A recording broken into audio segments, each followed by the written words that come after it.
Good morning, my dear students.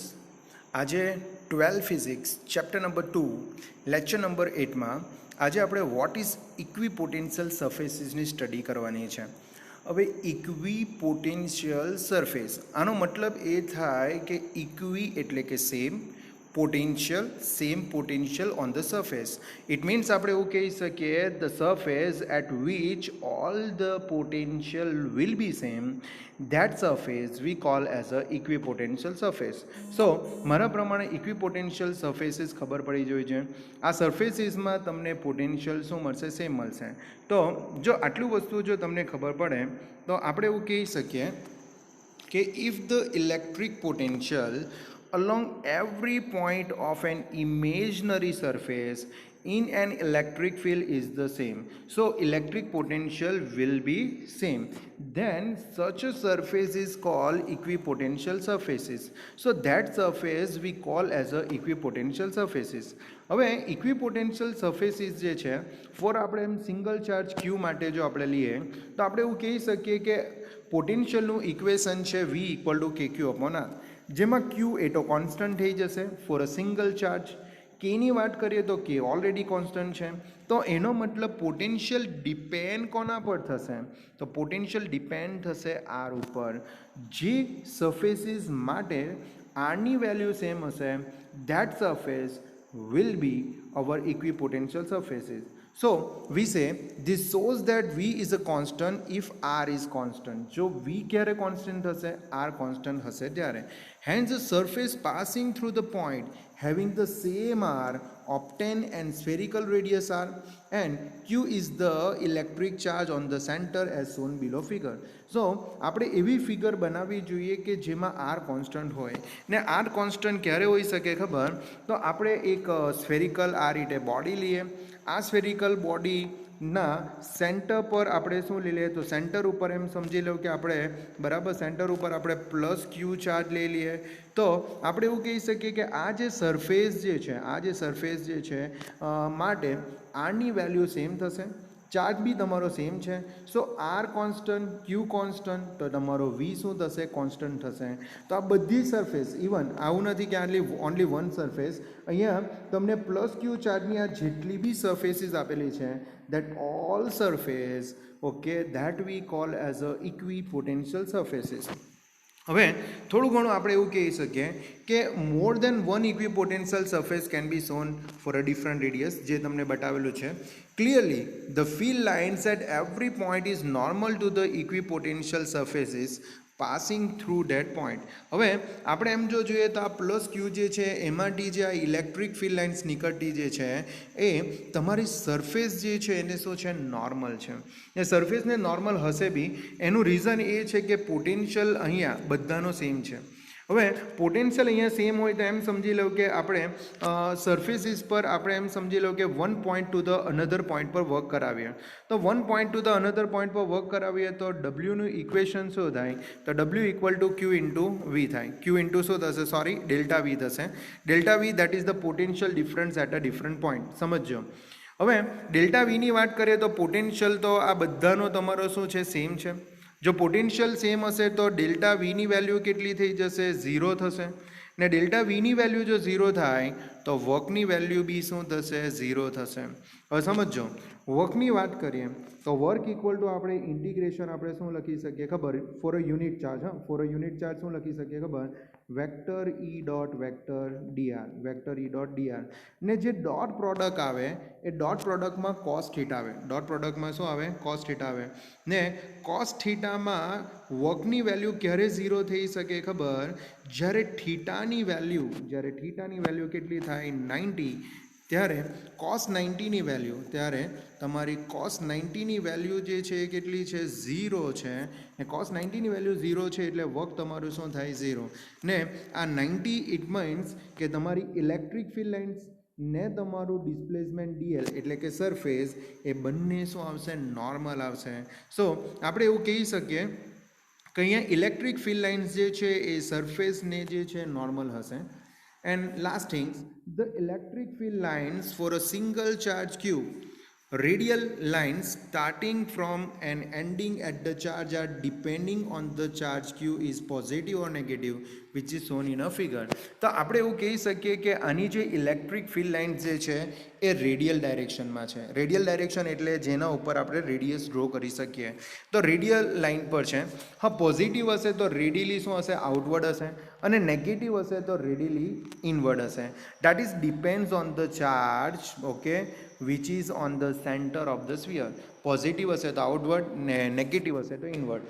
તો મારા પ્રમાણે જે છે તમને હોલ થિયરી તમને સમજ પડી જવી જોઈએ, રાઈટ? ઓકે, તો થિયરી ઉપર આવીએ તો આપણે એવું કહી શકીએ what we call as a equipotential surfaces. Equipotential surfaces means the point on an imaginary surface, the point on an imaginary surface in which all the electric potential will be same.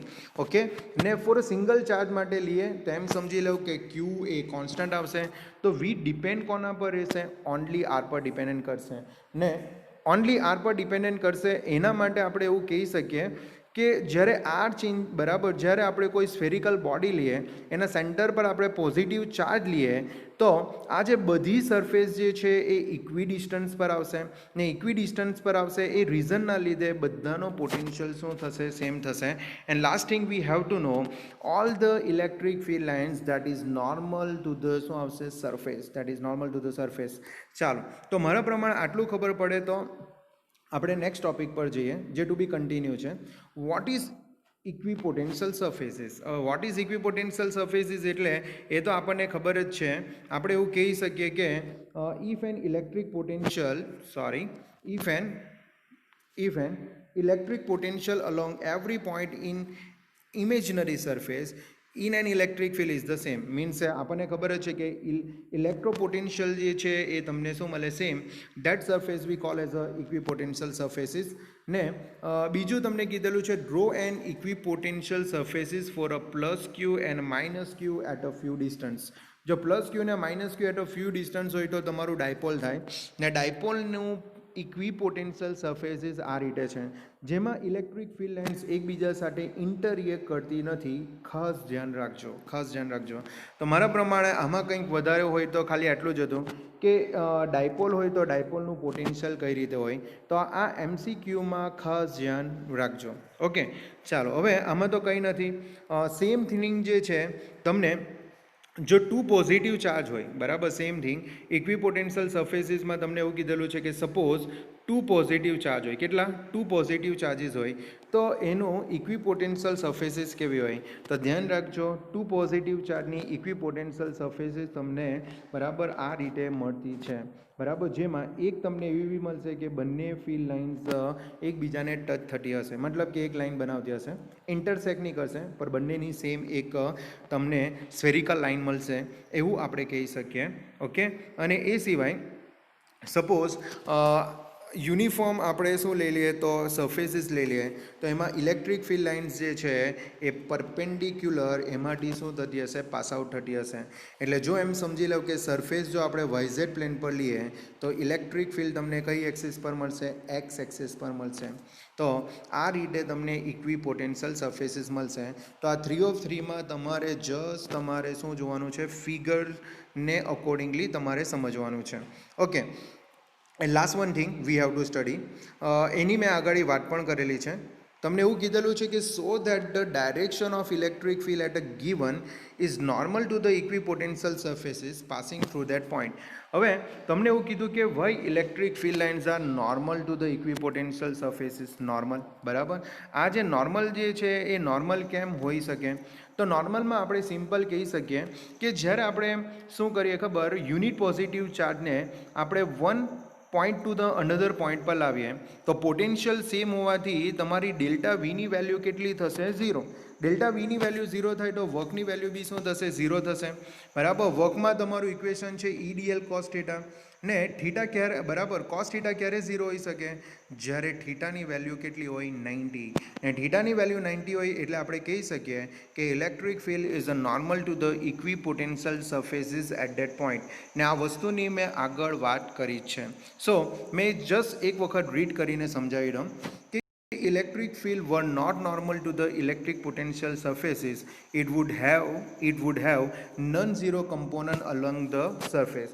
જો electric field બધી જગ્યાએ જો normal નહીં હોય તો પછી તમને જે છે નન ઝીરો કમ્પોનન્ટ એટલે કે ડેલ્ટા V0 જે છે અલોંગ ધ સરફેસ ઝીરો નહીં મળશે. To move a unit positive charge against the direction of the component of the field work would have to be done. હવે આપણે જે છે અહીંયા વર્ક ડન કોના માટે ફાઇન્ડ આઉટ કરવાનું છે તો unit positive charge. Unit positive ચાર્જને જે છે આપણે શું કરીએ તો કોઈ ઇલેક્ટ્રિક ફિલ્ડમાં આપણે વર્ક ડન કરાવીએ. હવે વર્ક ડન કરાવીએ તો આપણે એવું કહી શકીએ કે this is the intradictions of the definition of equipotential surfaces because the potential difference between 2 point એટલે potential difference between 2 point delta V કેટલો હશે 0. delta V0 હશે તો વર્ક ડન બી શું થશે 0 થશે. વર્કનું ઇક્વેશન શું છે તો વર્કનું equation W equal to vector શું છે E ડોટ શું છે DL છે રાઈટ. E ડોટ શું છે DL છે.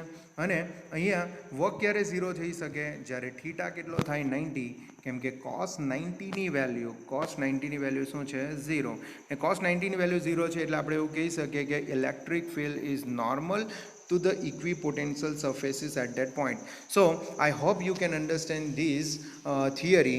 If any doubt come, please inform me. I will try to explain you. Thank you very much. Bye.